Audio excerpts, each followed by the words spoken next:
Hello and welcome to Sincerely Elvis Presley. I'm Sean.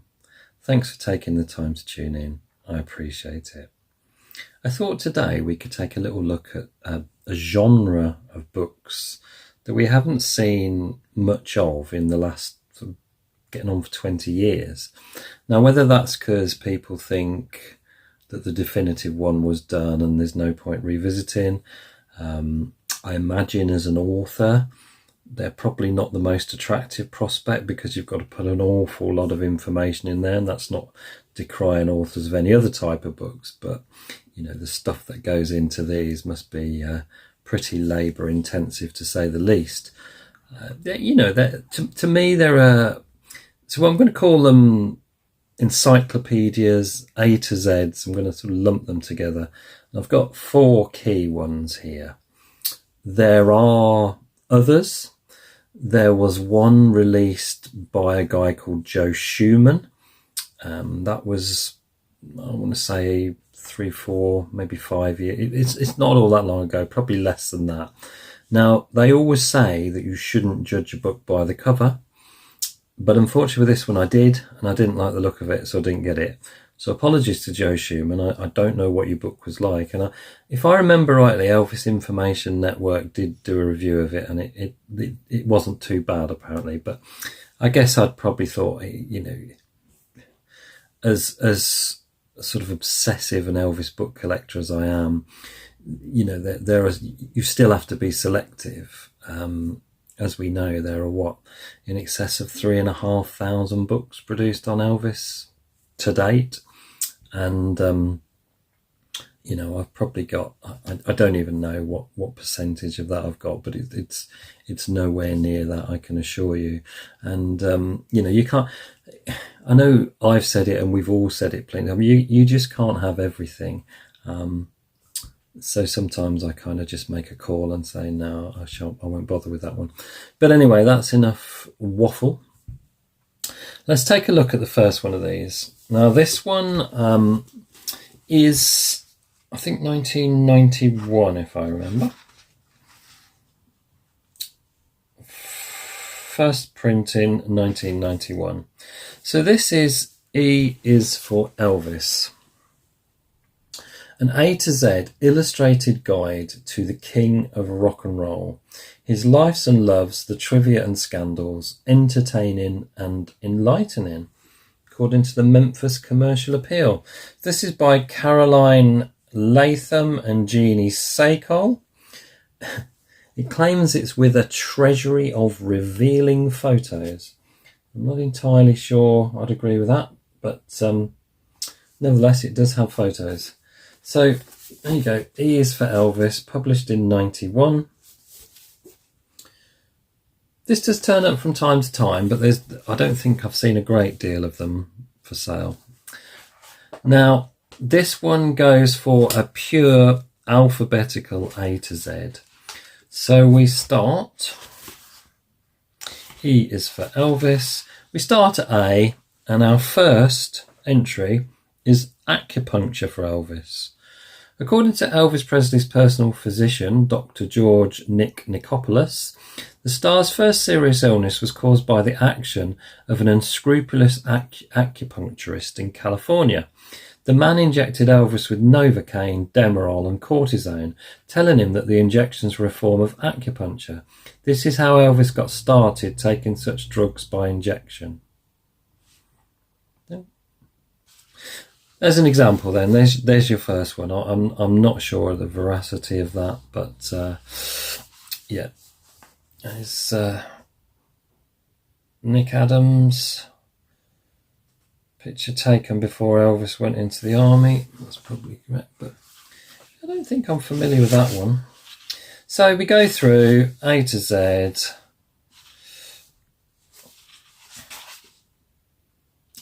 Baba. Baba was the name of Elvis Presley's pet collie, a long-time companion. Baba went to Hollywood with Elvis and can be seen in the movie Paradise of Wild Style 1966. As a boy, Elvis never had a dog, but he made up for the lack when he became a star, owning a number of different dogs over the years. Basic Elvis library. The thing I think I want to say about all of these is as great a little reference as they are, and that's what I you know, if you want to suddenly look up a particular aspect of Elvis, whatever it might be. Now, yeah, we've all got our phones, we've all got our tablets, and you know, we can look it up on the internet. But to grab a book, you know, these are just easy to pull out and access. Sometimes you're going to find things in here that you can't get on the internet, and that could well be because some of this isn't true. And that's the point I was going to make. As handy a little reference as this kind of book is, you will find mistakes in these. Unfortunately, it's inevitable. The amount they cover, especially, you know, depending on, you know, how diligent the author's been, how much research they've done, they are really useful just to pull out, because if you just want to look up a particular aspect, you're not going to pull up one of the bigger books and then have to sort of go through it and search it. Something that's an A to Z, you may well be able to find the information you want at your fingertips. As I say, you know, when I started out, I said this was a genre that's kind of disappeared. And I wonder if a lot of that has to do with, you know, if we go back, the most recent one I'm going to show is 2008. So if we go back to then and look at life now, and just how embedded Googling information is to all of our lives, perhaps that's kind of why these have no longer become attractive to authors. Not only do they have to put so much stuff into them, but maybe, just maybe, you know, it's kind of removed the need for them. So these may be like a, you know, if we don't see any more of these, a sort of curio of the past of how this kind of thing used to work. But what have we got? Big Hunk of Love. Let's have a look at that.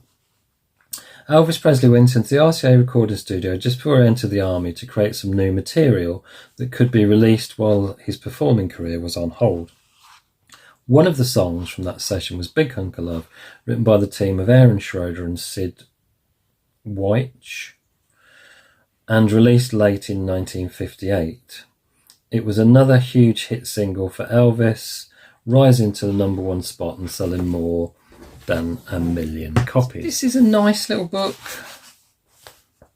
you know, reasonable little Elvis in Doonesbury Land. In 1988, amidst increasing numbers of reports of Elvis sightings, cartoonist Gary Trudeau introduced an aging and nearly bald Elvis Presley into his comic strip Doonesbury.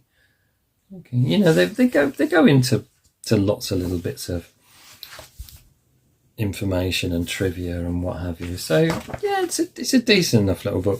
It's almost a little starter, this one, to this kind, because it does a decent enough job, but it is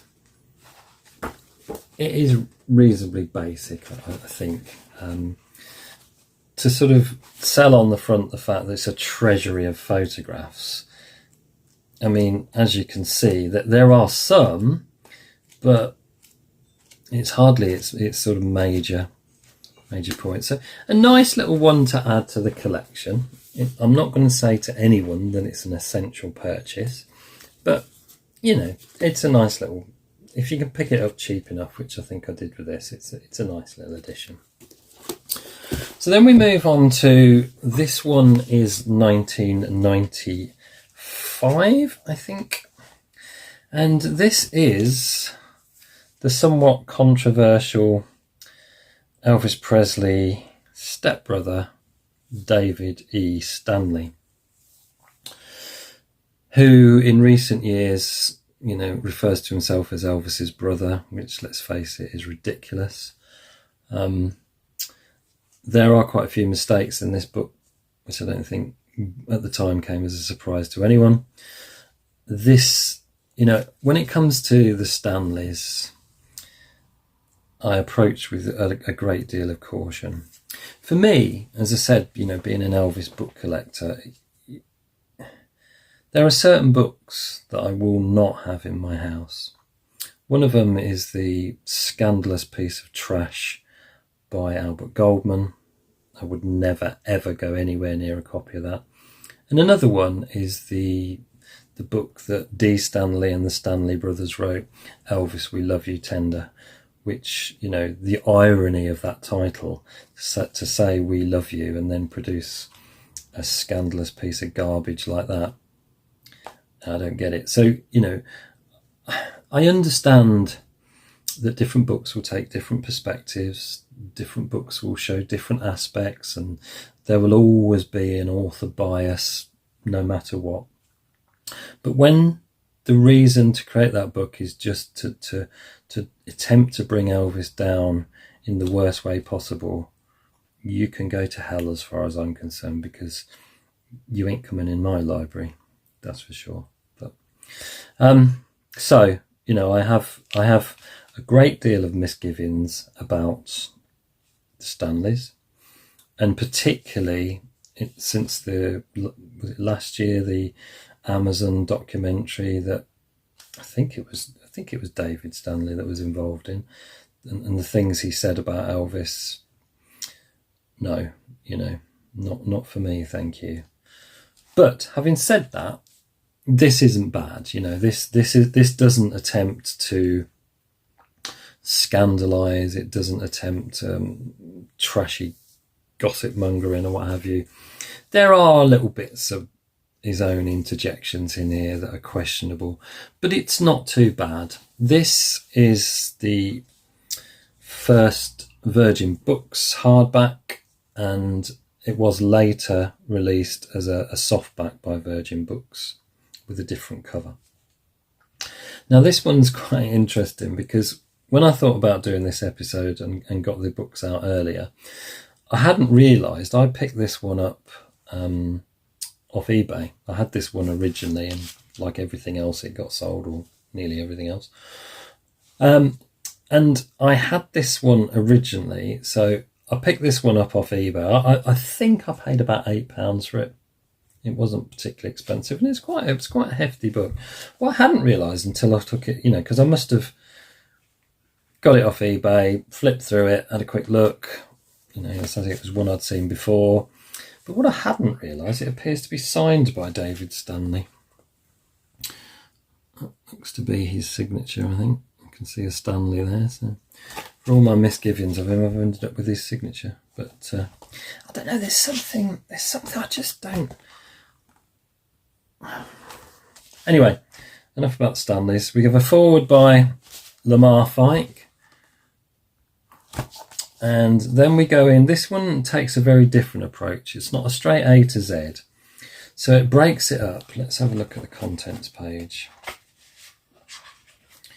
It breaks it up into his life, his inner circle, his movies, his music, trivia, and trivia quiz. So it doesn't take an A to Z approach. I guess that's why it's called an encyclopedia.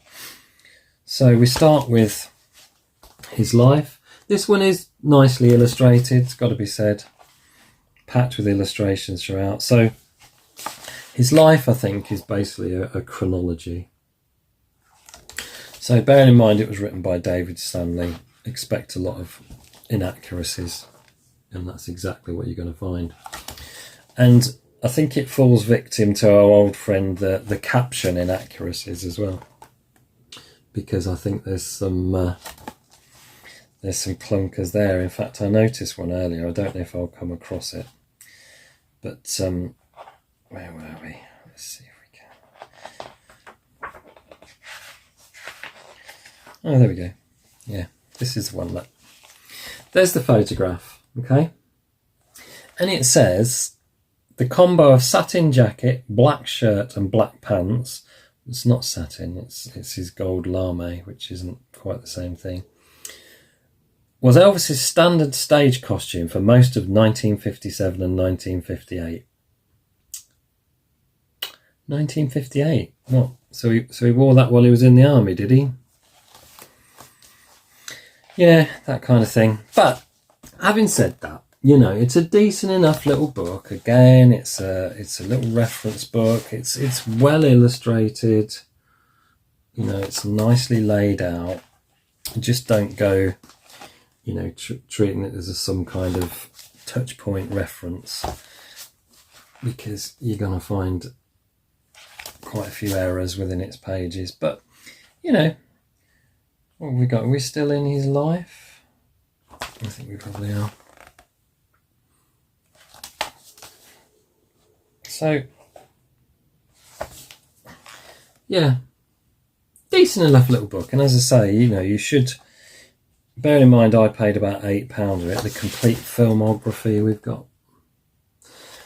You know, you should be able to pick this one up relatively easy, and even cheaper if you go for the later reprint in softcover. So yeah, I mean, I've seen a lot worse books than this. Don't get me wrong, definitely. You know, it's okay. It's okay. What are we on? His music. So then we're supposed to be going through. It looks like he's attempting a song by song in alphabetical order. So we do get an A to Z there. Whether they're all included, I very much doubt it. I imagine there'll be some omissions. But, you know, that's the nature of the beast for the kind of thing you're getting. But not a bad little reference. I'm not going to knock it too much. It's not awful.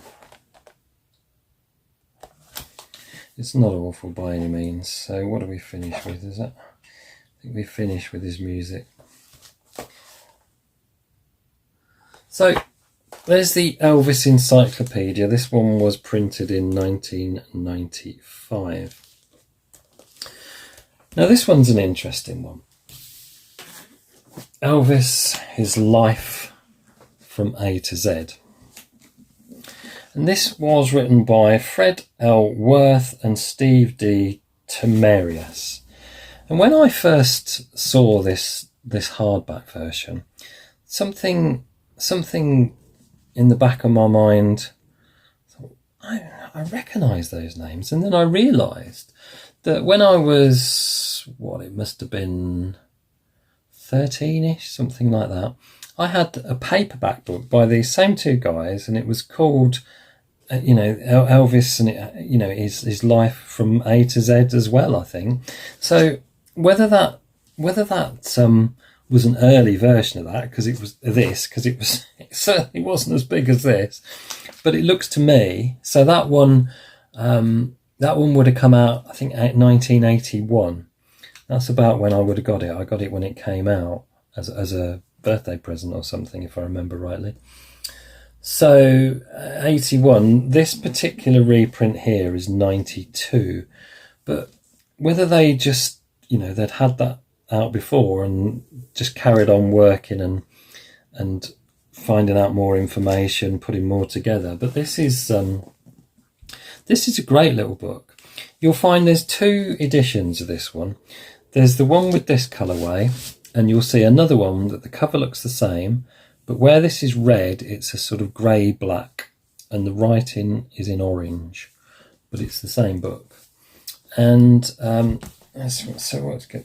More than 10,000 facts, figures, and never-before-published details about the king of rock and roll, the man, the performer, his music. This Elvis book, the Elvis book to end all Elvis books, you name it, is here, said the Boston Globe. Well, we'll be the judge of that, shall we? Let me take out the dust jacket, because it does tend to slip around, this one. And let's have a look how we lay it out then. So we start out with Elvis the Man, and Elvis the Man is alphabetically ordered. So we've got Army Life, Arnold Carroll, Arnold Chris, Arnold Eddie, Arnold James, Aaron, Arthur Godfrey's Talent Scouts, Atkins Chet. So very much, listed like a sort of A to Z dictionary of Elvis's life, if you like. It's terribly cropped, that photograph of him when he was 2. Half of his hat's gone. Which, courtesy of cinema collectors. Okay, so let's have a look at, and let's just pick out a representative entry. Let's see what we get. Bee Gees. Yeah, Bee Gees. Australian vocal group. The members were born in England, composed of brother Barry and twins Robin and Morris. The Bee Gees were once managed by Robert Stigwood, Scottish singer Lulu. Oh, wait a minute. Robert Stigwood. Sorry, there's a full stop there. Scottish singer Lulu, real name Marie MacDonald McLaughlin Laurie, was once married to Maurice Gibb. The album Saturday Night Fever, which contains several Bee Gees hits, has become an all-time best-selling soundtrack album. So you get a big paragraph, and then in 1969, Elvis recorded the Bee Gees' 1969 composition Words. So it's strange that it seems you almost get too much information on the Bee Gees, and then just a little reference on this is why it's in an Elvis book. I mean, did we need to know who managed them and who Maurice Gibb was married to? So yeah, I like detail, but sometimes there's too much detail for the wrong things. So there's your entry for the Bee Gees. And then here we have Bill Ballou. So the guy that designed a lot of Elvis's jumpsuits, him and Jean Gisette did them together, but you get half the amount on Bill Ballou that you do on the Bee Gees, even though the only connection with the Bee Gees was the fact Elvis recorded a song written by them. So that's a bit skewed the wrong way, if you ask me. Bill Ballou, tailor who designed Elvis's jumpsuit and capes beginning in 1968. Ballou was the one who designed Elvis's black leather costume for the 1968 TV special. Ballou's outfits cost Elvis several $1,000s apiece. So, odd concentration there, but you do get some pretty rare photographs, I'd say, in here. But I wouldn't call it lavishly illustrated. Again, they're functional.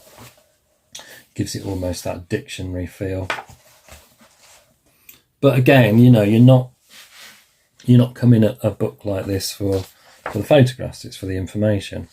So, yeah, massive section on Bill Haley, you see. Bill Haley gets all that. Now Elvis met him, we know that.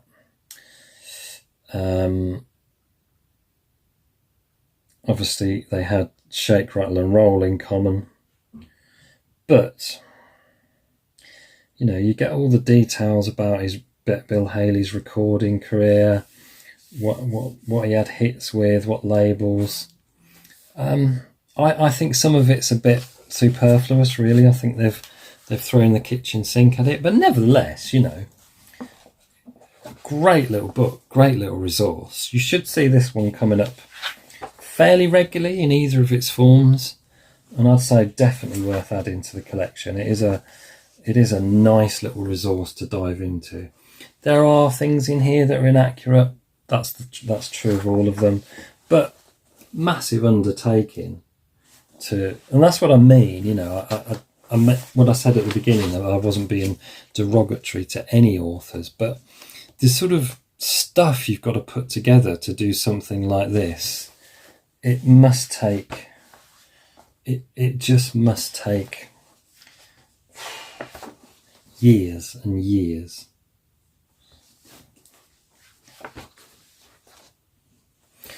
Home is Where the Heart Is. Elvis sang Home is Where the Heart Is in his 1962 film Kid Galahad. The song, written by Sherman Edwards and Hal David, was recorded on October the 26th, 1961 at Radio Recorders. The film version is mellower than that released on record, which is take 21. Then it shows you the singles it was on, the EPs it was on, the LPs it was on, and the bootleg LPs it was on. So when you come to stuff like that, the detail is really good. Off the top of my head, I'm not sure about that take number and whether that's accurate, but Marie's the name of his latest flame. Details when it was recorded, who wrote it, then you get the singles, EPs, LPs that it was on. Just really good, really good. Bear in mind this is 1992, so it's a fair age, but I think it's aged pretty well. I think probably the only way this would be better, really, is if the photos are in colour, but it's been a bit picky. But yeah, getting all the tracks. Oh, that's because we're on his. Yeah, okay, because we're on his music now. I was thinking these are all his tracks. So yeah, his music. So what is the performer? What do we get for the performer? Right, Greece. What are we on here then? What are we on here? Unrealised projects, Elvis-related films. Okay. Greece. While Stockard Channing was singing Look at Me, I'm Sandra Dee, Elvis was mentioned and his photo was seen. In the same film, the group Shah Na Na as Johnny Casino and the Gamblers sang Hound Dog. Well, they've missed a trick there because wasn't Elvis slated to play the role that Frankie Valli ended up with? So for all their detail and for all their delving, they've not got everything. But, you know, it must be hard to get everything, isn't it? So, yeah, you know, his life from A to Z, I'd say, a worthy addition to the collection. I'm not sure what this fetches these days. I'm going to say, I would think you'd want to be paying about £20-30 for that. I wouldn't want to see it any more than that. And then we go into the most recent one, and probably really the most comprehensive. This one is a solid old beast of a book. And this, let's say 2008. This is one of the only, I've said before, I think I carried probably less than a dozen books when I sold my collection for the second time. And this is one of them that I did keep, simply because I don't think it was commanding enough money to warrant selling it at the time. But this is a good book. Again, it's got its errors, it's got its mistakes. But I would say if you want a one-stop Elvis A to Z, to just dive into, pick up facts from, just to pull off the shelf and look stuff up, you can't really go much better than this. Adam Victor's Elvis Encyclopedia. Now this, I think this was a labour of love. I think he took multiple years researching this. And what this, let me just take the dust jacket off. What this gains over the others is it is really well illustrated. And, you know, the David Stanley Encyclopedia was really well illustrated, but this is a much more in-depth. You can just see the size of it, much more in-depth than the David Stanley book. So it's really, this is the best of both worlds. You get the colour illustrations from the Stanley Encyclopedia, and you get the, you know, the kind of level of detail that you get in that last one we saw. Now, having said that, this takes the approach of the very first book we saw. So where we've seen the other books break into sections, Elvis's life, Elvis's movies, Elvis's music, etc., this takes a strictly A to Z approach. So we start right at the beginning of the alphabet, and we just work our way through. And we are talking, how many pages? 594, I think. 598 pages.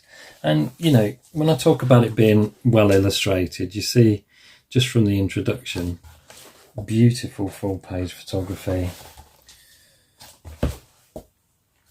So we start with, what's our very first entry? Let's have a look what our very first entry in this one is.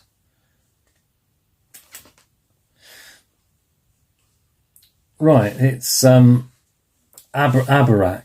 I think that's how it's pronounced. I've never quite known. Jean and Julian. The Australian-born brothers were the force behind a music publishing company, Hill and Range, that had a lasting impact on the entire music industry by establishing the practice of setting up ad hoc subsidiary companies for their musicians. Their approach was so successful that at one stage they represented 3 out of every 4 songs made in Nashville. Julian went into musical publishing after becoming keen on country music when he served in the military in Georgia during the Second World War, not long after fleeing Europe. He founded Hill and Range in 1943 in Los Angeles. Gene was song publisher, Hill and Range's representative to Elvis for 22 years, though cousin Freddie Beinstock served as point man. A great collector of art, Julian bequeathed his French paintings to museums following his death in 2004, 2 years after his brother Gene. So, you get that, you get academic studies, acting, actors who have portrayed Elvis. And what's nice about this book is that some sections really are quite lengthy essays on a topic. So, they're not airplanes, for instance, starts there and then goes all the way over to there. But some of them are even bigger. You get sort of pages on things. But as I say, because it's A to Z, you've got All That I Am there. You've got Almost, Allied Artists, Aloha from Hawaii. And, with Aloha from Hawaii, you get the description, and then you get the songs sang, then you get the band, you get the additional crew. So it's really good, this. It's really good. It's got its flaws. Not everything's 100% accurate, but it's very, very good. As a one-stop shop to sort of pick up and delve into. I mean, you're not going to pick it up easily because it is rather heavy, but you know what I mean. It's the best of its kind. And I think, unless I'm very much mistaken, it's the last of its kind. So as I said, nearly 25 years, 2008. We haven't seen anything like this since, but I really think maybe I hit on something there when I said, but people in general don't research things in the same way they used to. It's all done on a phone or whatever, isn't it? But as the type of book this is the best of the lot. Now, I'm not sure what sort of prices this fetches now. I think it's one of those that varies wildly. I think you can pick it up pretty cheaply, but then you can see it advertised in some places for silly money. So if it's one that you haven't got in your collection and you'd like to add, I would say just bide your time, because you don't want to be paying a fortune. Again, this one, I think if you're in the region between £20 and £40, that's not a bad buy. But it is very comprehensive. The undertaking, and you see what I mean about how much it must have taken to produce this. Just look at how much is in it. What a project. There we go, the Rainmaker. Let's just get another entry. Who have we got? Let's have a look what it says about Cliff Richard, shall we? Born Harry Roger Webb, 1940. The UK's answer to Elvis in the 50s and a poster boy for longevity in the entertainment business. Richard was born in India. Growing up in the UK, he knew he wanted to be a rock star the instant that he first heard Heartbreak Hotel on the radio of a parked car. After establishing himself as a top-selling rock and roller in 1958 with his debut hit Move It, backed by the Shadows, a band that found plenty of success in the 60s in its own right, Richard embarked on a successful movie career before gradually moving to the middle of the market as the Beatles usurped his youth appeal. He has continued to record into 2000s in the UK, but scored only a few top 10 hits in the US. The only solo artist to have more number one singles than Richard in the UK is Elvis, etc., etc., etc. And after that, you get Riding the Rainbow. Then you get Joe Rife, Billy Lee Riley, Riots, Rip It Up, Rivals. It's really good. It's really good because you know, as I say, you can just dive into it. What have we got here? Songs Elvis is reputed to have sung. Really good. Really good. You know, if this is the swan song of this type of book, which at the moment it certainly appears that it is, then, you know, this type of book went out on a high note, because I would say I'd highly recommend anyone to add this to their collection. I will go back to that caveat, just you know, you are going to find errors in there. I really don't see how something this mammoth an undertaking could have got every single fact absolutely bang on correct. But you know, it's a super valiant effort, and well worth adding to anyone's collection that doesn't have it. It's I would imagine it's in quite a few fans' collections because it was widely available when it was released.